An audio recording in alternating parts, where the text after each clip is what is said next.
Hello hi नमस्कार साईराम जय जगन्नाथ महाशिवरात्रि ପାଇଁ ସମସ୍ତଙ୍କୁ ବହୁତ ବହୁତ ଶୁଭେଚ୍ଛା। ଏଇଠି ଆମେ ଗଙ୍ଗା ଘାଟ ଆମ କ୍ୱାର୍ଟର ପାଖରେ ଅଛି ତ ସେଠି ଆମେ ଶିବରାତ୍ରି କରିବା ପାଇଁ ଯାଇଥିଲୁ। ତ ପୂଜା କରିବା ପାଇଁ ଅଫିସ୍ ଥିଲା ତ ତରତରରେ ଆମେ ଯାଇଛୁ। ଏଠି ଦେଖନ୍ତୁ ଗଙ୍ଗା ଘାଟ ଏଇଠି ଅଛି ସାଇଡ଼ରେ। ଏଇଠି ଶିବ ଅଛନ୍ତି, ମା କାଳୀ ଅଛନ୍ତି, ସବୁଆଡ଼େ ମାନେ ଲିଙ୍ଗ ଭର୍ତ୍ତି ପୁରା ଏ ମନ୍ଦିରରେ। ଦେଖନ୍ତୁ ସବୁଆଡ଼େ ସଜା ହେଇଛି, କେତେ ସୁନ୍ଦର ଲାଗୁଛି। ଆମେ ଏଠି ପୂଜା କରିକି ଆସିଲୁ। ଏଠି ଆମେ ନିଜେ ନିଜେ ଗଙ୍ଗାରୁ ପାଣି ଆଣିକି ନିଜେ ନିଜେ ଆପଣମାନେ ଲିଙ୍ଗ ଉପରେ ଅଭିଷେକ କରିପାରିବେ, କ୍ଷୀର ଦେଇପାରିବେ, ଫଳ ଫୁଲ ସବୁ ନିଜେ ପୂଜା କରିପାରିବେ। କୋଲକାତାରେ ଏଠି ବଡ଼ ଠାକୁର ଅଛନ୍ତି, ଭିତରେ ଲିଙ୍ଗ ହିଁ ଅଛନ୍ତି, ଶିବ ଠାକୁର ଅଛନ୍ତି। ଏତେ ଭିଡ଼ ଯେ ଆମେ ତା ଭିତରକୁ ଆଉ ପଶି ପାରିଲୁନୁ। ତ ବାହାରୁ ବାହାରୁ ଆମେ ଦେଖୁଛୁ, ଯେଉଁଠି କରିପାରିଲୁ ମୁଁ ଆପଣଙ୍କୁ ଆଗକୁ ଆଗକୁ ଦେଖାଉଛି। ଏଇଟା ଥିଲା ମୋର ଆଜିର ଶାଢ଼ୀଟା। ଆମେ ମାମାର ମୋର ଯାଇଥିଲୁ। ୟେଲୋ କଲର୍ ଶାଢ଼ୀଟା କେମିତି ଲାଗୁଛି ମୋତେ କମେଣ୍ଟ ସେକ୍ସନରେ ଜଣାଇବେ। ଏଇଠି ଅଛନ୍ତି ଶନି ଠାକୁର। ତ ମୁଁ ଏଇଠି ଟିକେ ଦୀପ ବୁଲେଇକି ଆସିଲି ଶନିଙ୍କ ପାଖରେ। ଓମ୍ ସଂ ଶନିଶ୍ଚରାୟ ନମ କହିକି ପୂଜା କଲି। ଆପଣମାନେ ବି କରନ୍ତୁ ଶନିବାରରେ 11 ଥର ଓମ୍ ସଂ ଶନିଶ୍ଚରାୟ ନମ କରିକି ରାଶି ତେଲରେ ଟିକେ ରାଶି ପକାଇକି ଦିଅନ୍ତୁ ସବୁ ଶନିବାର। ଆପଣଙ୍କ ଦିନ ଭଲରେ ଯିବ।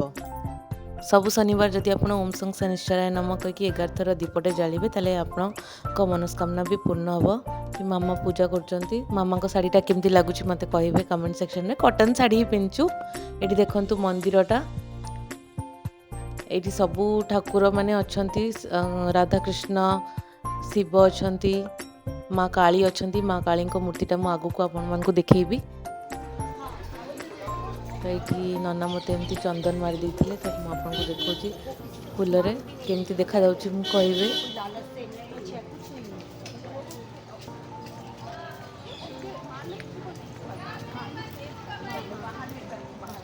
ଶିବରାତ୍ରିରେ କେଉଁ ମାନେ ଉପାସ କରୁଛନ୍ତି ମୋତେ କହିବେ କମେଣ୍ଟ ସେକ୍ସନରେ।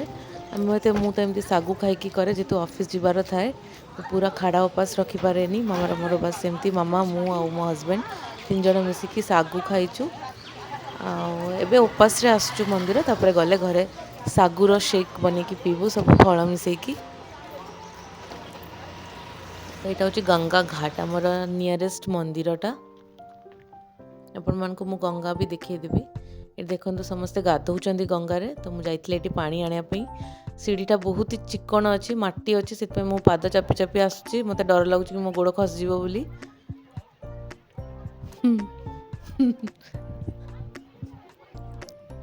ତାପରେ ମୁଁ ଏଇଠି ଆଣିକି ପାଣି ଆପଣ ଡାଇରେକ୍ଟ ଶିବଲିଙ୍ଗରେ ଏଇଠି ଦେଇପାରିବେ। ଓଡ଼ିଶାରେ ନନାମାନେ ଦେଲେ ଫୁଲ ଫଳ ସେମାନେ ପୂଜା କରିଦିଅନ୍ତି। ଏଠି ଡାଇରେକ୍ଟ ଆପଣ ନିଜେ ପୂଜା କରିପାରିବେ।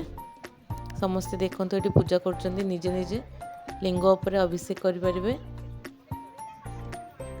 କର୍ପୂର ଗୌରଂ କରୁଣାବତାରଂ ସଂସାର ସାରଂ ଭୁଜଗେନ୍ଦ୍ରହାରಂ ସଦା ବସନ୍ତଂ ହୃଦୟାରବିନ୍ଦେ ଭବା ଭବାନୀ ପୁରା ମନ୍ଦିରଟା ଏମିତି ଚାଲି ଚାଲି ବୁଲୁଥିଲୁ ମାମାଙ୍କର ମୋର। ଏଠି ସାଇଡ଼ରେ ଦେଖନ୍ତୁ କେତେ ମୂର୍ତ୍ତି ଥୁଆ ହେଇଛି। ସେସବୁ ବିସର୍ଜନ ପାଇଁ ଯେଉଁ ମୂର୍ତ୍ତି ଲୋକମାନେ ଆଣନ୍ତି ସବୁ ସାଇଡ଼ରେ ଏମିତି ସଜେଇ ଦେଇଥାନ୍ତି। ସରସ୍ୱତୀ, ତାପରେ ସବୁ ମା ମାନଙ୍କର ସବୁ ମୂର୍ତ୍ତି, ଗଣେଶ ସମସ୍ତଙ୍କର। ଏଇଠି ଦେଖନ୍ତୁ ସରସ୍ୱତୀ ମାଙ୍କୁ ଏବେ ସରସ୍ୱତୀ ପୂଜା ଥିଲା ତ ସେଇଠି ଆଣିକି ସବୁ ସଜେଇ ଦେଇଛନ୍ତି ଭଲ ଭାବରେ, ବିସର୍ଜନ ନ କରିକି। ପୁରା ମନ୍ଦିର ସାରା ଠାକୁର ଠାକୁରାଣୀ ଭର୍ତ୍ତି।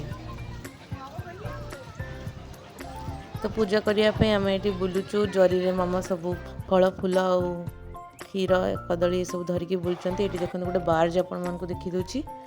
ଗଙ୍ଗା ଘାଟ ଏଠି ବାର୍ଜ ସବୁ ଯେଉଁ ପୋର୍ଟକୁ ଆସୁଛି ଏଇ ବାଟ ଦେଇକି ନା ହିଁ ଯାଉଛି ଲୋଡ଼ ଅନଲୋଡ଼ ହେଇକି। ଏଠି ମାମା ଏବେ ପାଣି ଧରିକି ଆସୁଛନ୍ତି ଲିଙ୍ଗ ଉପରେ ଅଭିଷେକ କରିବା ପାଇଁ। ଗୋଡ଼ ଖସିଯିବା ବହୁତ ଡର ଲାଗୁଛି ଏଇଟା, କାହିଁକିନା ପାଣି ଆଉ କାଦୁଅ ମିଶିକି ସବୁ ସିଢ଼ିରେ ଅଛି। ଏ ଦେଖନ୍ତୁ କେମିତି ଅଭିଷେକ କରୁଛନ୍ତି ଲୋକମାନେ। ଓମ୍ ତ୍ରୟମ୍ବକଂ ଯଜାମହେ ସୁଗନ୍ଧିଂ ପୁଷ୍ଟିବର୍ଧନଂ ଉର୍ବାରୁକमिव वन्दना मृत्योर्मुक्षीयमामृताम्। ओम नमः शिवाय, ओम नमः शिवाय, ओम नमः शिवाय।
तो ये वृषभ महाराज अच्छा मु मेसेज देली शिव को जाकि डायरेक्ट मो मनस्कामनाटा पूरण करने कहवाई तो पूजा कर सारापर ये मामा पूजा कर